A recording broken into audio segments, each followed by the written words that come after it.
আমরা কিন্তু এক মুহূর্তের মধ্যে বিশ্বের এক প্রান্ত থেকে অন্য প্রান্তে মেসেজ পাঠাই, পছন্দের সিনেমা দেখি, বন্ধুদের সাথে ভিডিও কলে কথা বলি।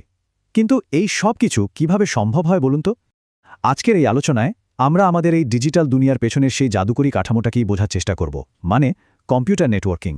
তো এই পুরো ব্যাপারটা বুঝতে আমরা 4টা ধাপে এগোব। প্রথমে জানব নেটওয়ার্ক জিনিসটা আসলে কি, এরপর দেখব কি কি দিয়ে এটা তৈরি হয়, তারপর জানব এই যন্ত্রাংশগুলো কিভাবে সাজানো থাকে যেটাকে বলে টপোলজি, আর সবশেষে আমরা জানব সেই বিশেষ ভাষা বা নিয়মকানুন সম্পর্কে যা দিয়ে ডিভাইসগুলো একে অপরের সাথে যোগাযোগ করে। কিন্তু তার আগে একটা সহজ প্রশ্ন, সারা দুনিয়ার কোটি কোটি ডিভাইস কিভাবে চোখের পলকে একে অপরের সাথে কথা বলে ফেলে? এই যে অসাধারণ একটা কানেকশন, এর পেছনেই কিন্তু লুকিয়ে আছে নেটওয়ার্কিংয়ের মূল ধারণাটা। চলুন তাহলে সেই প্রশ্নের উত্তর খোঁজা শুরু করা যাক। আমাদের প্রথম ধাপ, নেটওয়ার্ক কি, এর পেছনের একদম বেসিক আইডিয়াটা কি? খুব সহজ করে বললে, নেটওয়ার্ক হলো অনেকগুলো কম্পিউটার, সার্ভার বা অন্য কোনো ডিভাইসের একটা গ্রুপ যারা ডেটা আর রিসোর্স শেয়ার করার জন্য একে অপরের সাথে কানেক্টেড। মানে এর মূল উদ্দেশ্যই হলো তথ্যের আদান প্রদান করা, অনেকটা যেমন একটা টিমের সদস্যরা নিজেদের মধ্যে কথা বলে কাজ করে। সত্যি বলতে কি, এটা আমাদের আধুনিক জীবনের একটা অদৃশ্য কিন্তু সবচেয়ে জরুরি পরিকাঠামো। আমরা যে একটা ইমেল পাঠাই কিংবা একটা সিনেমা স্ট্রিম করে দেখি, সব কিছুই কিন্তু এই নেটওয়ার্কের ওপর ভর করেই চলে। আচ্ছা, এই যে নেটওয়ার্ক, এটা কি কি জিনিস দিয়ে তৈরি হয়? চলুন দেখি এর উপাদানগুলো কি কি, আর কিভাবে ছোট্ট একটা ঘর থেকে শুরু করে এটা পুরো পৃথিবীতে ছড়িয়ে পড়ে। ভাবুন তো, এটা যেন একটা ডিজিটাল লেগো সেট। এখানে কিছু এন্ড ডিভাইস আছে, যেমন আমাদের কম্পিউটার বা ফোন। কিছু ইন্টারমিডিয়ারি ডিভাইস আছে, যেমন রাউটার বা সুইচ, যারা সংযোগটা করিয়ে দেয়। আর আছে নেটওয়ার্ক মিডিয়া, মানে ফিজিক্যাল তার বা ওয়াইফাই সিগন্যাল। এই সব কিছু মিলেই একটা নেটওয়ার্ক তৈরি হয়। এর শুরুটা হয় কিন্তু খুব ছোট পরিসরে, ল্যান বা লোকাল এরিয়া নেটওয়ার্ক দিয়ে। ধরুন একটা অফিস, একটা বাড়ি বা একটা বিল্ডিংয়ের ভেতরে যে নেটওয়ার্ক, সেটাই হলো ল্যান। এরপর এর পরিধিটা যখন আরও একটু বাড়ে, তখন সেটা একটা শহরকে কানেক্ট করতে পারে। এটাকে বলে ম্যান বা মেট্রোপলিটন এরিয়া নেটওয়ার্ক। এটা দিয়ে কয়েকটা বিল্ডিং বা একটা পুরো ভার্সিটি ক্যাম্পাসকে একসাথে জোড়া যায়। আর সবশেষে এটা যখন পুরো বিশ্বজুড়ে ছড়িয়ে পড়ে, তখন তাকে বলে ওয়্যান বা ওয়াইড এরিয়া নেটওয়ার্ক। আর এই ওয়্যানই হলো আমাদের সবার পরিচিত ইন্টারনেট। তো আমরা উপাদানগুলো তো চিনলাম, কিন্তু এগুলোকে জোড়া লাগানো হয় কিভাবে? এরও তো একটা নকশা বা ডিজাইন দরকার, তাই না? চলুন এখন সেই নকশাগুলোই দেখি, মানে আমাদের তৃতীয় অধ্যায়, নেটওয়ার্ক টপোলজি। নেটওয়ার্ক টপোলজি আসলে কি? একদম সহজ কথায়, এটা হলো একটা নেটওয়ার্কের ফিজিক্যাল বা লজিক্যাল ম্যাপ। মানে কোন ডিভাইস কিভাবে অন্য ডিভাইসের সাথে যুক্ত থাকবে, সেই নকশাটাই হলো টোপোলজি।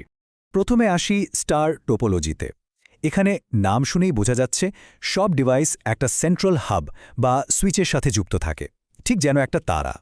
এর সবচেয়ে বড় সুবিধা হলো ম্যানেজ করা খুব সহজ। একটা কম্পিউটার নষ্ট হলে বাকি নেটওয়ার্কে কোনো প্রভাব পড়ে না। কিন্তু এর দুর্বলতাও আছে। যদি ওই সেন্ট্রাল হাবটাই ডাউন হয়ে যায়, তাহলে কিন্তু পুরো নেটওয়ার্ক অচল। এরপর আছে রিং টপোলজি, যেখানে প্রত্যেকটা ডিভাইস একটা বৃত্তের মতো করে একে অপরের সাথে কানেক্টেড থাকে। ডেটা এখানে বেশ দ্রুত গতিতে এক ভাইঙ্গে ঘুরতে থাকে। কিন্তু এর সবচেয়ে বড় সমস্যা হলো, যদি এই রিংয়ের কোনো এক জায়গায় তার ছিঁড়ে যায়, তাহলে পুরো নেটওয়ার্কটাই বসে পড়ে। বাস টপোলজিতে আবার সব ডিভাইস একটা সিঙ্গল লাইনের সাথে যুক্ত থাকে, অনেকটা বাসের সিটের মতো। এটা সেট করা খুব সহজ আর সস্তা, কিন্তু যখন অনেক বেশি ডেটা একসাথে চলাচল করে, তখন এর গতি কমে যায়। আর কোনো সমস্যা হলে সেটা খুঁজে বের করাও বেশ কঠিন। আর সব শেষে মেশ টোপোলজি। এখানে প্রত্যেকটা ডিভাইস অন্য সব ডিভাইসের সাথে সরাসরি কানেক্টেড। বুঝতেই পারছেন, এটা সাংঘাতিক নির্ভরযোগ্য একটা সিস্টেম। একটা রাস্তা বন্ধ হয়ে গেলে ডেটা অন্য রাস্তা দিয়ে চলে যেতে পারে। তবে এটা তৈরি করা বেশ জটিল আর অনেক খরচ সাপেক্ষ। আমাদের ইন্টারনেট কিন্তু অনেকটাই এই মেশ টপোলজির ধারণার ওপর ভিত্তি করে চলে। এই স্লাইডটা এক নজরে পুরো ব্যাপারটা পরিষ্কার করে দেবে। এখানে দেখুন 4টি টোপোলজির খরচ, নির্ভরযোগ্যতা আর এর পরিধি বাড়ানোর সুবিধার একটা তুলনা দেওয়া আছে। এখান থেকে খুব সহজেই বোঝা যায় যে কোন কাজের জন্য কোন টোপোলজি বেছে নেওয়া বুদ্ধিমানের কাজ। আচ্ছা, আমরা তো এতক্ষণ নেটওয়ার্কের গঠন নিয়ে কথা বললাম। এবার আসা যাক এর শেষ ধাপে। এবার জানব নেটওয়ার্কের ভাষা বা যোগাযোগের নিয়মকানুনগুলো সম্পর্কে। দেখুন, বিভিন্ন দেশের মানুষের কথা বলার জন্য যেমন একটা সাধারণ ভাষা দরকার, যেমন ইংরেজি, ঠিক তেমনি বিভিন্ন কোম্পানির তৈরি ডিভাইসের নিজেদের মধ্যে কথা বলার জন্য কিছু কমন নিয়ম বা প্রোটোকল দরকার। রেফারেন্স মডেলগুলো ঠিক সেই নিয়মগুলোর জন্যই একটা কাঠামো বা ফ্রেমওয়ার্ক তৈরি করে দেয়। ওএসআই বা ওএসআই রেফারেন্স মডেল হল এমনই একটা 7 স্তর বিশিষ্ট ব্লুপ্রিন্ট। ব্যাপারটা অনেকটা একটা পার্সেল পাঠানোর মতো। আপনি যখন কিছু পাঠান তখন প্রথমে প্যাকেজিং হয়, তারপর ঠিকানা লেখা হয়, এরপর সেটা পোস্ট অফিসে যায়।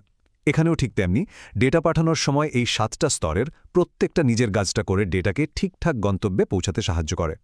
তবে একটা কথা আছে, ওএসআই মডেলটা তাত্ত্বিকভাবে খুব শক্তিশালী হলেও বাস্তবে আমাদের এই ডিজিটাল দুনিয়াটা চলে আরেকটু সহজ একটা মডেলের উপর, আর সেটার নাম হলো TCP/IP বা TCP/IP মডেল। এটা ওএসআই মডেলের কয়েকটি স্তরকে এক করে বানানো হয়েছে। এখন এই স্লাইডটি দেখলে পার্থক্যটা একদম জলের মতো পরিষ্কার হয়ে যাবে। দেখুন, ওএসআই হলো একটা কনসেপচুয়াল বা তাত্ত্বিক মডেল। নেটওয়ার্ক কিভাবে কাজ করা উচিত তা বোঝার জন্য এটা দারুণ।